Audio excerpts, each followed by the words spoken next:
It's a modern dilemma. On the one hand, there's people who don't have enough space to grow their own food. And on the other hand, there's those that have more room than they can handle on their own. So how do you bring the two together? Well, in the Blue Mountains, there's a program called Farm It Forward that aims to do just that. Farm It Forward is a social enterprise, and the way it works is that young people are employed on a part-time basis to grow food on people's private unused land. You may remember Manu from a very powerful story we did recently that struck a chord with GA viewers. A few months back, Costa, you came to my garden and I told a very personal story about how I got out of anxiety and postnatal depression through gardening and through growing my own food. Manu channeled that very moving experience into an innovative project in the Blue Mountains called Farm It Forward. In exchange for the use of their land, the residents receive a weekly box of vegetables that are grown on all of our plots.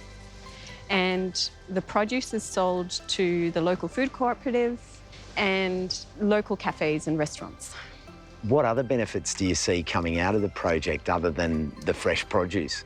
What it aims to do is reconnect people. There's a big risk in the Blue Mountains of social isolation.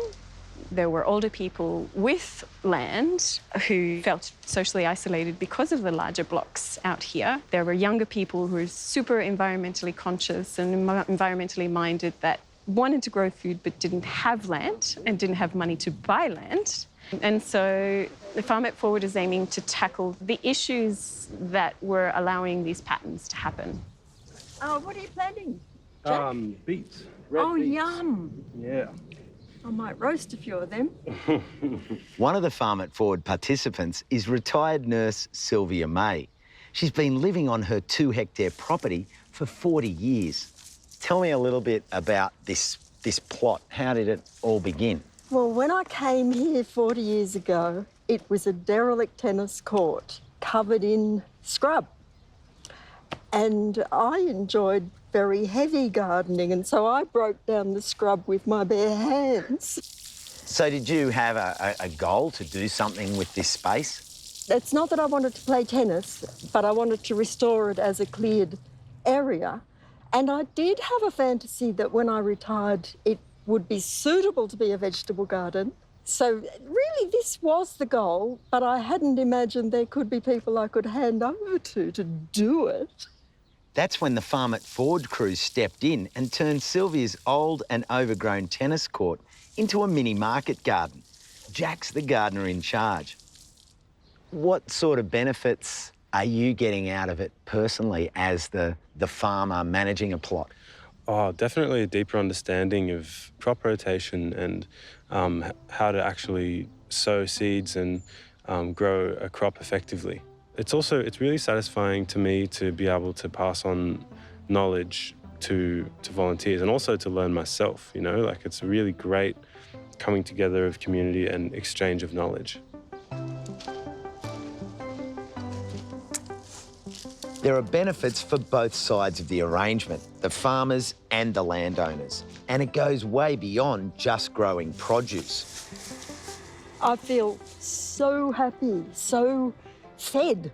It's not only being fed with food, I'm being fed with something social as well. And I was thinking all the way along here to do peas, like just put a row of... This way, I'm still in the world. That's how I want to live. But I don't want to have to do all that heavy work. That's why I call it cooperative.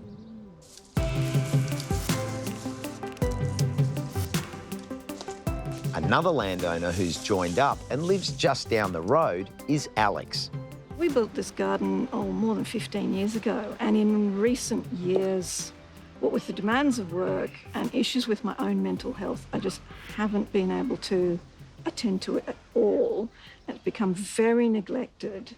And the Farm It Forward team came in here and, you know, with one day with a whole bunch of volunteers, the place was transformed. And it's made such a difference. The garden, it's It was getting me down such a lot. And now it's a good place instead of making me sad. Kelly is one of the volunteers who's helped transform Alex's garden. Did you think it could be so simple as far as bringing people together? It should be always, shouldn't it? But I think we complicate things a bit. But yeah, it should be. Does it change the way you're looking at your food? Absolutely, it is. I think it displays to you that connectivity of everything, you know, what comes from the ground that you see on your plate, but you think more about how it got there.